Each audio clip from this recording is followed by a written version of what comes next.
Share market சக்ஸஸ்ல வந்து தீபக் ராஜச்சந்திரன் பேசுகிறேன். So 2 நாளில் வந்து பார்த்தீங்கன்னா எல்என்டி 12% வந்திருக்கு.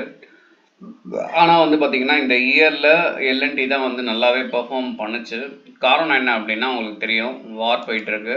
ஸோ இந்த வாரால் என்ன எல்என்டிக்கு பாதிப்பு அப்படின்றத தான் இந்த வீடியோவில் ஃபுல்லாக பார்க்க போகிறோம். ஃபர்ஸ்ட் திங், மிடில் ஈஸ்ட் கண்ட்ரியோட க்ரைசஸ் தெரியும் உங்களுக்கு, ஓகேங்களா? ஸோ இப்போ ஃபுல்லாகவே வந்து வார் வந்து மிடில் ஈஸ்ட் கண்ட்ரி சைட் தான் போயிட்டுருக்கு. ஸோ ஈரான் வந்து சரௌண்டிங் அந்த யூஎஸோட எம்பசி எங்கெல்லாம் இருக்காங்களோ அங்கெல்லாம் வந்து பாம்பு போட்டு ட்ரோன்ஸ் போட்டு அடிச்சிட்டு இருக்காங்க.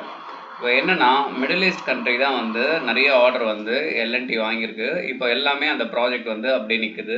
ஸோ அந்த ரீசனால் என்ன பண்ணியிருக்காங்க, இன்வெஸ்டர்ஸ் எல்லாருமே வந்து செல் பண்ண ஆரம்பிச்சிட்டாங்க, ஓகேங்களா? ஸோ 12% வந்துருச்சு. ஸோ வந்து பார்த்தீங்கன்னா 4000 அந்த ஸ்டாக்கு 373 வரைக்கும் வந்திருக்கு. இங்கேருந்து பிரேக் அவுட் ஆகி கீழே போச்சுன்னா 3439 இல்லை 3200 அப்படி வர்றதுக்கு வாய்ப்புகள் உண்டு. சரி, இது வந்து பார்த்தீங்கன்னா லாங் டேர்மில் இன்வெஸ்ட் பண்ணுறவங்களுக்கு ஒரு நல்ல ஒரு ஆப்பர்ச்சுனிட்டியாக இருக்கும். ஏன்னா இந்த மாதிரி ஒரு பெரிய ஸ்டாக் கரெக்ஷன் ஆகுது அப்படின்னும் போது அதை நம்ம ஒரு ஆப்பர்ச்சுனிட்டியாக தான் பார்க்கணும். ஸோ எல்என்டி உங்களுக்கு தெரியும், நிறைய ஆர்டர்ஸ் எடுத்து நல்லாவே பண்ணிட்டு இருக்க கம்பெனி. இந்தியாவில் மோனோபோலி கன்ஸ்ட்ரக்ஷன் கம்பெனி வந்து பார்த்தீங்கன்னா அது எல்என்டி தான்.